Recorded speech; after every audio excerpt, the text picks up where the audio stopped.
Drafting Archetypes is brought to you by Game Grid Lehigh. Game Grid Lehigh is an amazing place to buy and sell Magic the Gathering singles. Whether you're building a new cube or crafting your new constructed deck, Game Grid Lehigh is the place to do it. Got a draft coming up with some friends? Buy some seal product here and get it quick. So click the referral link in the description to help out the show, and don't forget to use the code DRAFTPRO10 to get 10% off on your next order at gglehigh.com.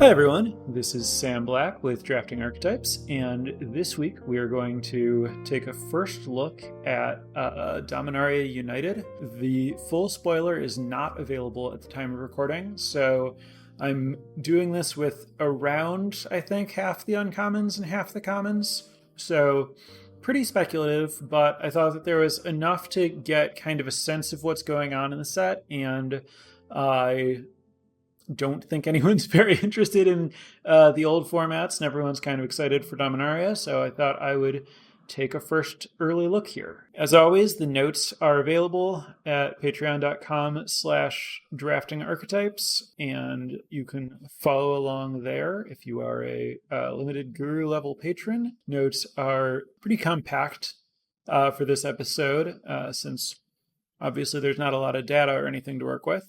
So usually, rares kind of dominate people's attention during preview season, but if you're trying to figure out what's happening in Limited, it's best to not pay too much attention to the rares. As always, when I'm looking for what's going on in a set, I start with the uncommons, particularly the gold uncommons, and then move on to the commons, try to figure out what themes are supported and what's going on. In this set, there are both gold uncommons and monocolored uncommons that have a kicker in another color that kind of function like extra gold uncommons. So there's more to look at in terms of understanding what's going on with the uncommons. So from what I've been able to do to deduce from the cards that are available so far, it seems like blue and white as instants and sorceries matter as a theme, but instants and sorceries matter is kind of across a lot of blue archetypes. I think that blue kind of just cares about this, and then it cares about it in different ways with different colors. So with white, it seems to care about the interaction between instants and sorceries and small creatures. That could be creating tokens or tapping creatures for an effect, but there generally seems to be a small creatures plus instants and sorceries thing going on in blue-white.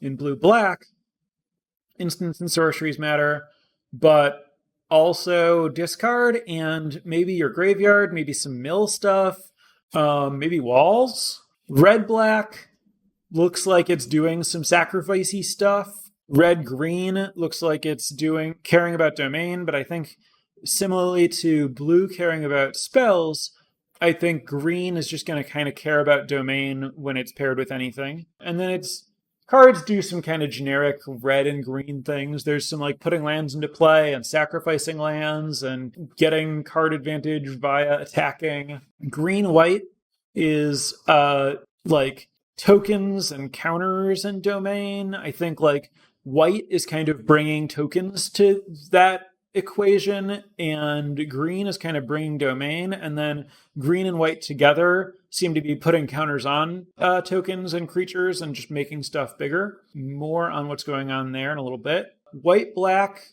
seems to have some like go wide, sacrifice, aristocrats type stuff with some life draining. Again, I think that like white is kind of just contributing tokens and black is probably just contributing like sacrifice. And then the overlap adds some of that like typical white-black, your opponent loses life, you gain life stuff. Blue-red, instants and sorceries in some capacity. I'm not exactly sure what its like special twist on it is. The cards that we've seen have some like copying and stuff, but it's pretty much like standard instant and sorcery stuff. Green-black has domain, multiple like things that let you get creatures back from the graveyard. Might interact with some self-mill stuff that there is, particularly in Sultai. It looks like you can do some like self-mill recursion type stuff. Red-white, again, we see a go-wide theme with white.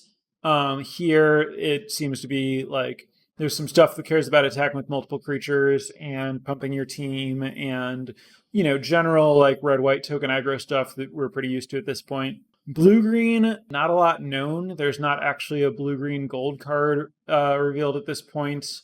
I wouldn't guess that tokens is the primary thing that it's up to. There is some kind of card that uses both blue and green mana and makes a copy of a token. So apparently it cares about tokens, presumably in a way where they're not all 1/1s. And that's what I was able to figure out so far. Overall impressions. Big picture stuff. I think the set looks really cool. I'm excited to play with it. So because there's so many instant sorceries matter themes that care about casting instants and sorceries, there are a lot of cantrips that do something little and then generate some extra effect and draw a card, or do some little effect and draw a card. And a lot of those have kicker. So you can decide if you want to just cycle it early if it doesn't look like it's going to line up, or if you need to find a land or whatever, or hold on to it for a time when its little effect is going to be relevant, or hold on to it for a time when you can pay the kicker.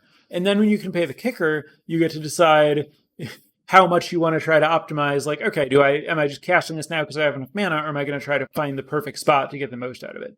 And in a set that has kicker in general, that's kind of the fundamental strategic question that this format's asking, that not all formats ask, is when do you want to use your cards? Do you want to play this now, or do you want to hold on to it for more value in a really front-facing obvious way, right? Normally in Magic, you can use your removal spell, your 2-mana removal spell to kill their 2-drop, or you can hold on and wait until they play a 4-drop and get more value by killing a more expensive creature with it. But here, when you wait, you also get to spend extra mana and get an extra effect out of it. So there's more incentive to wait to get the most out of your cards. But, the more your opponent's incentivized to wait around, the more you might be incentivized to act and get ahead. Also, the kickers are all off-color stuff, I believe. Maybe not literally all, but I think all, and at least most.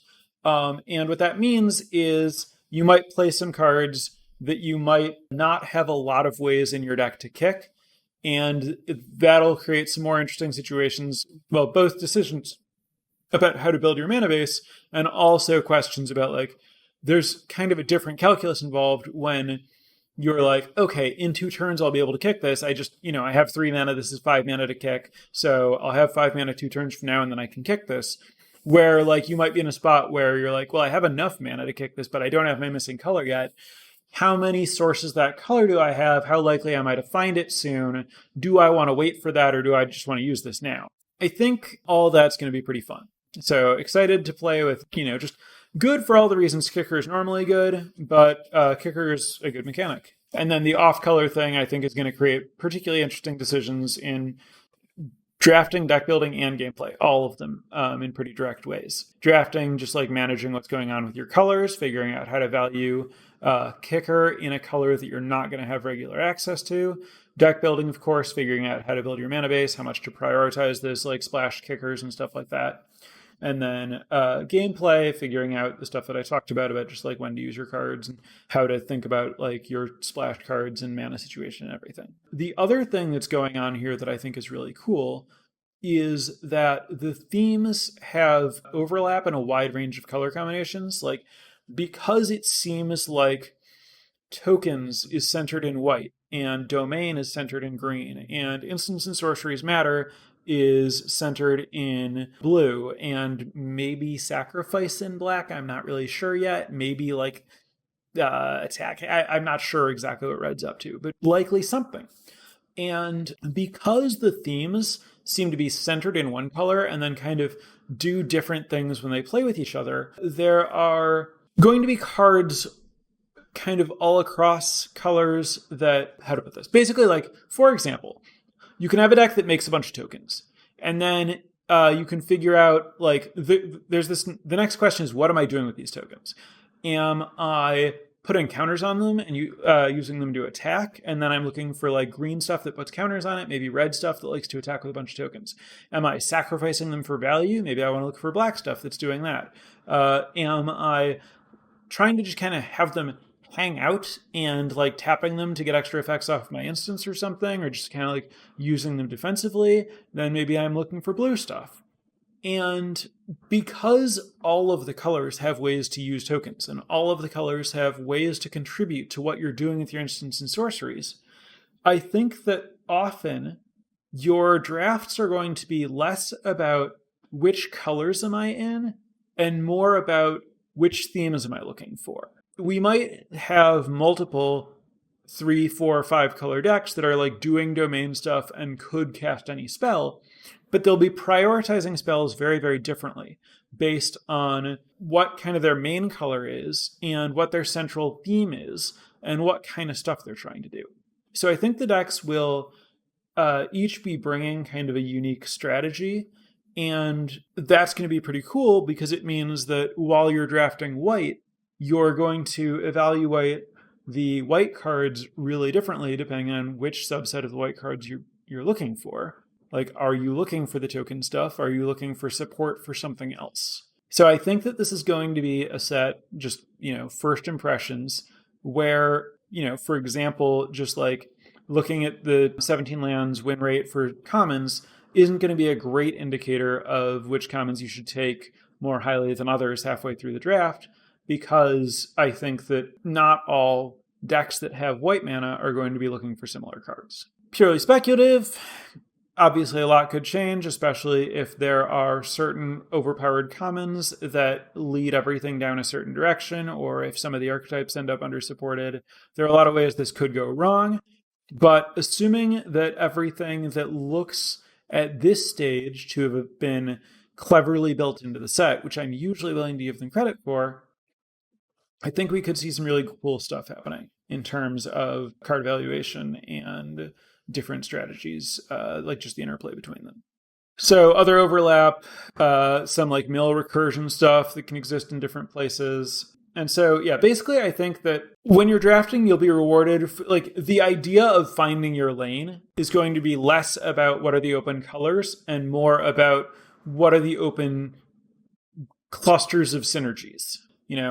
Is instants and sorceries open in whatever colors happen to be there? Is, aggro stuff available? Is control stuff available? Whatever it is. I like what all of that implies to me about how the drafts are going to be. Without a full list of cards or any data, we're obviously taking a very, very kind of broad view of what's happening here. So that's it. That's what I have to tell you about my first impressions. Biggest first impression, it looks good. I'm excited. A lot of people have been asking me about whether I'm excited for Dominaria, and I've been saying, I'm always excited for any new set. And I think, seeing kind of like the new takes on some of the old legends is cool. Anyone who played Magic throughout Magic's history the first time on Dominaria has a lot of, nostalgia for some of the like names here and stuff. But mechanics wise, I think this is going to be good. This looks, I'm hoping, like a, better version of the previous Dominaria set. Similar things going on in terms of like, it's a set with kicker, but ideally more interesting stuff going on with the multicolor stuff and the splash color kickers and the domain angle. So with that said, I'm going to turn this over to Twitch chat for any questions or thoughts they have here. Asking about individual cards that are particularly interesting to you is acceptable at this point. I do have the spoiler pulled up and can talk about that. I'm not going to try to talk about everything, but if there are any cards that people are specifically interested in, we can touch on that. While I'm waiting for questions here, reminder, as we get back into the swing of things with Dominaria, this podcast will return to its general premise and method of functioning. Each week I'll be talking about another archetype, whatever those archetypes end up being. I'm not sure that they will be color pairs this time around, but we will see. And I know there was kind of a rough ride here in terms of consistency of the podcast and everything. I think everything should be back in full swing. So if you want to get on board, see the notes, support the program, patreon.com/draftingarchetypes would be the website for you to check out. First question.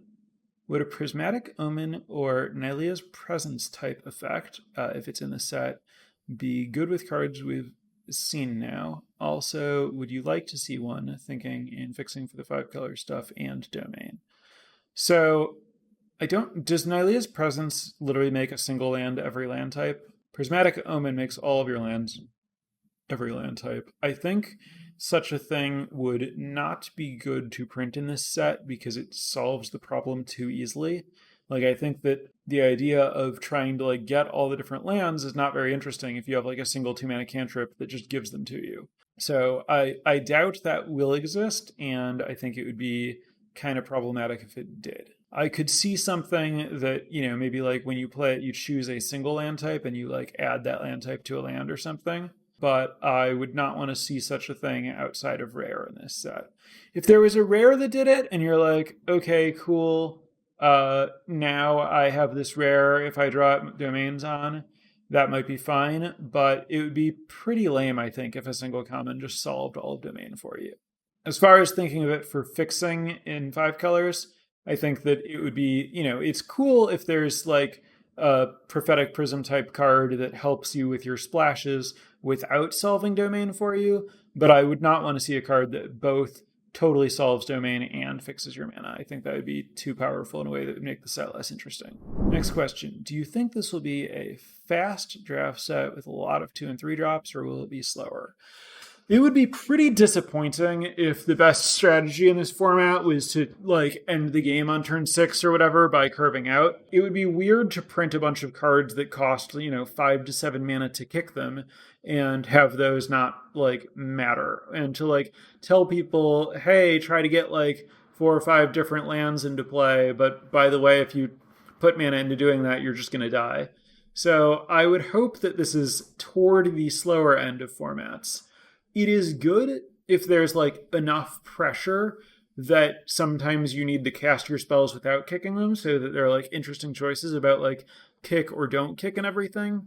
Zendikar actually is a set that's famously extremely aggressive, original Zendikar, extremely aggressive, and also had kicker as a mechanic. And I do think that kicker didn't really get to shine because the set was a little bit too aggressive.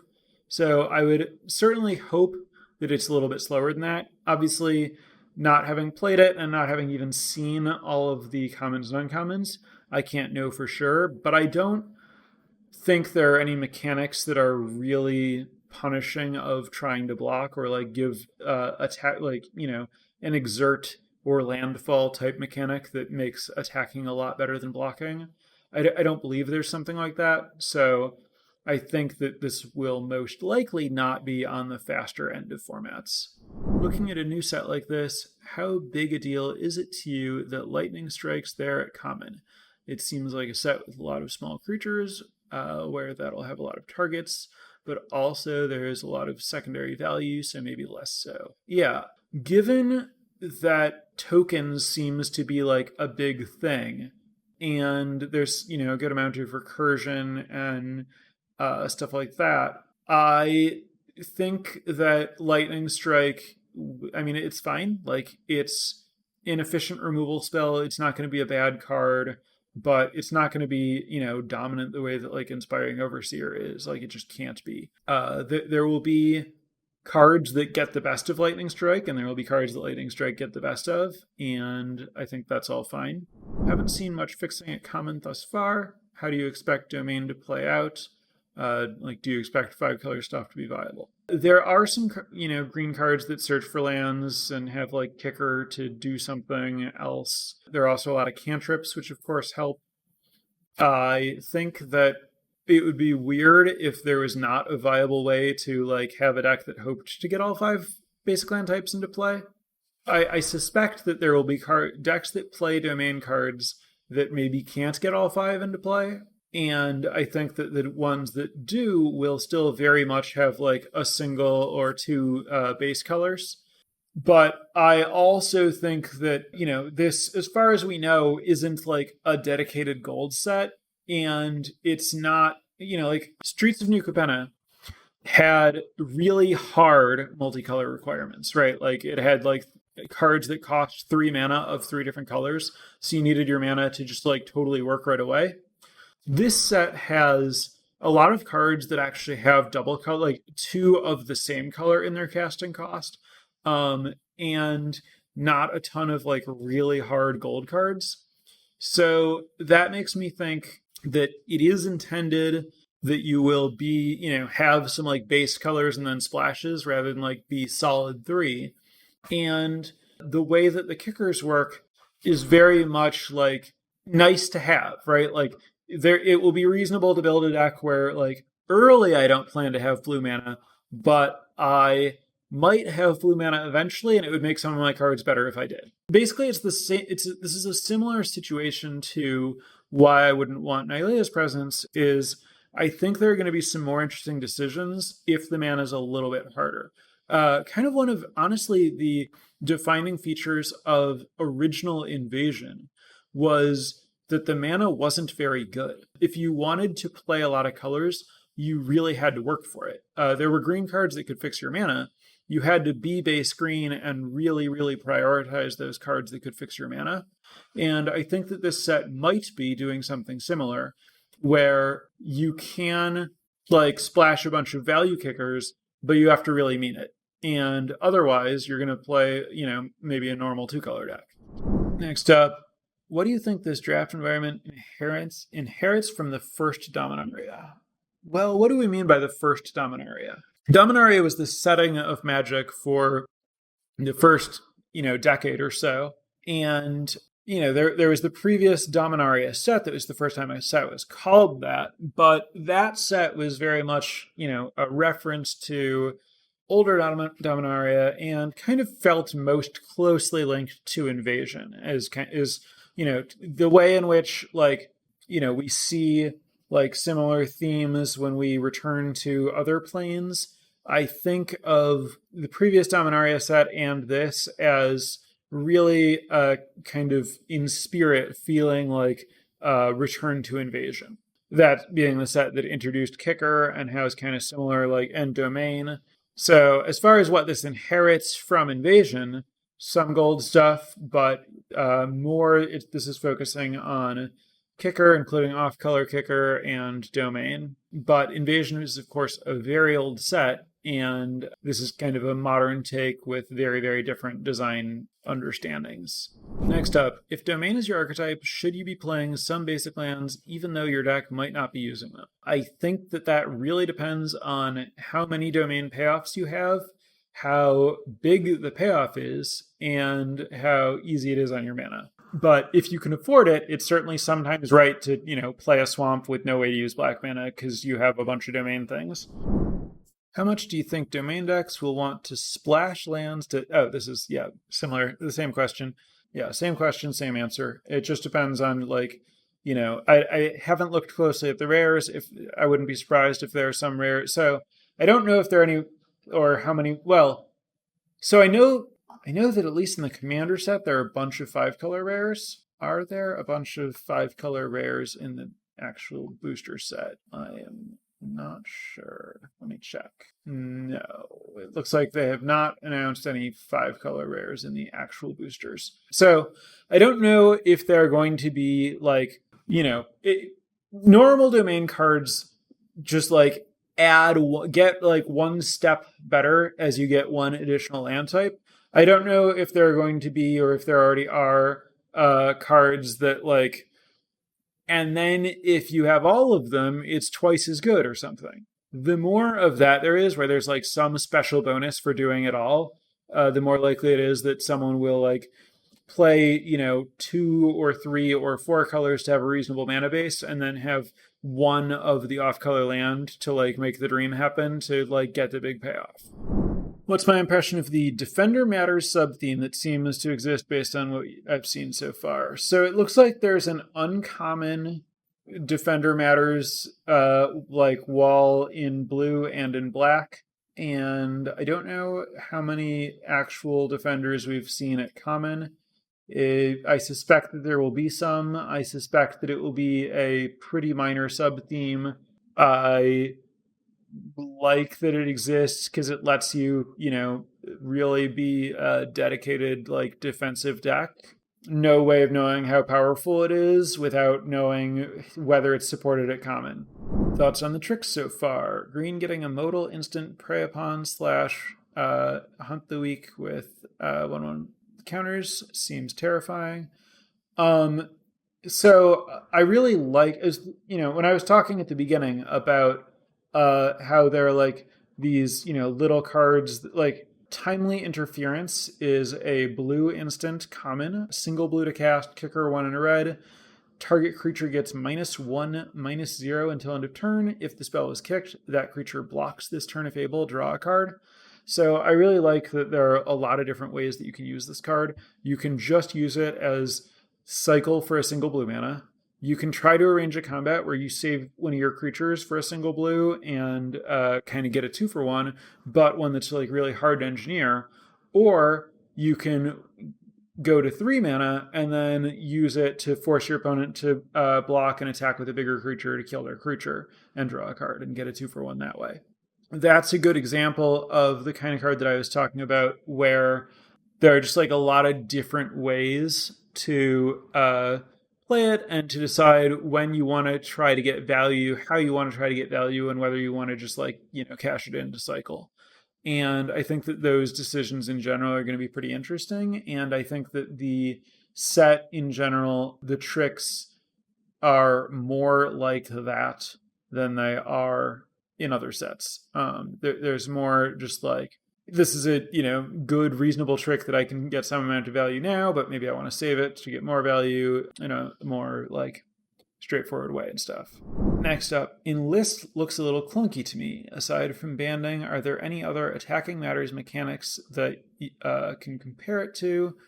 Other thoughts on how Enlist is likely to play out in this format? Yeah, so one of the big differences between Enlist and Exalted, which is another kind of similar mechanic, in that both of them have like your creatures that aren't attacking support your creature that is attacking to make a single big attack, is that Exalted functions as like semi-haste, where when you play a new creature with Exalted, it immediately impacts combat by making your existing creature bigger in that combat.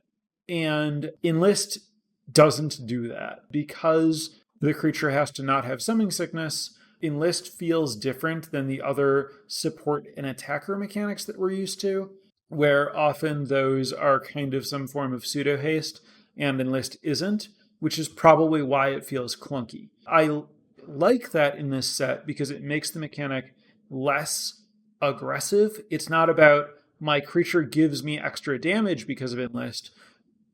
It's about eventually breaking through. It's now I can, instead of attacking with 2 creatures, make a single big attack so that it's harder for you to block. So that I can, if I'm playing white and I have these little Enlist guys, I can add their power together to attack into your big green creature, where otherwise I wouldn't be able to make this attack. And I like that. I think that it's going to... So I talked about how there aren't a lot of Exalted style mechanics to break through board stalls. Enlist obviously is the closest that we have to that, and it's not really that far. It is, a dedicated attacking mechanic that makes blocking hard. But it makes blocking hard in a way that feels more like it gives you some kind of inevitability, like it pushes through eventually. It keeps the pressure on rather than like, getting extra damage earlier, somehow kind of functionally giving your creatures that don't have haste some sort of haste variant. It's not that. It's a little bit more grindy, and notably, it's very good to chump block Enlist things, unless they have both Enlist and Trample. I think that I like it. I think that it exists in a pretty good space. The fact that you need to tap the extra creature means that you really have to be the aggressor to do it, because you don't block well in this situation. But I think that it does. I like when white kind of plays like it has banding, even when banding doesn't actually exist. I had a 7th edition casual constructed deck that I played with on Magic Online for some reason at some point that had like creatures that could tap to make attackers bigger and had like crossbow infantry that can like tap to do a damage to an attacking or blocking creature. And the way that my creatures combined felt very much like playing with banding, which is an experience that I have and remember. I know a lot of people have not played with banding. I'm very old and have been playing forever. And I think banding, while it's kind of a rules nightmare, is a very flavorful mechanic. It makes a lot of sense thematically for white creatures to be able to like work together on attacking. And it's space that I like white having access to. So I'm excited to see how Enlist plays as a way to give white this kind of mechanic and space that feels very right for white to have access to. Enlist seems like it punishes high toughness creatures pretty hard. I agree with that. It is definitely it's much harder to get virtual card advantage from a single high toughness creature in a world where your opponent can just use Enlist to make a big attacker to get through it. That's certainly something to keep in mind when figuring out how your control deck is going to stabilize. It suggests prioritizing like removal as the way to buy time rather than blockers as the way to buy time, and also rewards chump blocking, which suggests, like that might be what's going on with like black-white is maybe, your opponent tries to attack you with an Enlist thing and you just like hit them with a token, like block with a token and drain them or whatever. Makes the defender archetype seem pretty bad. Yeah, defender is likely not going to match up well against Enlist. Obviously, not all colors and not all creatures have Enlist. So, it might just be like, well, you use a removal spell on your opponent's couple of creatures that actually have Enlist, or, it might line up well against other sorts of aggressive decks or whatever. But certainly Enlist is good play against defenders. As they call us 3/2, Scry 2 appreciably better than Chrome Cat. Is Scry 2 meaningfully better than Scry 1? Scry 2 is meaningfully better than Scry 1. Strictly better is often a big deal. That said, the card is certainly nothing special. It depends on just how bad mana bases are. It is a card that you can always cast that can help fix your mana and everything, but I don't expect it to be particularly good. Okay. I think that's going to wrap us up for this week. Next week, we'll certainly have the full set, and we'll be getting pretty close to the ability to just play with it. There's a chance that I'm going to delay the podcast until after Wednesday and record kind of a first impressions of actually playing with the set instead of recording on Wednesday. More news on that as we get closer. Thanks for tuning in, and I will be back next week when we can really dive into this set. I'm looking forward to it. Have a good weekend, everyone, or week, or whatever amount of time you're working with here. Bye for now.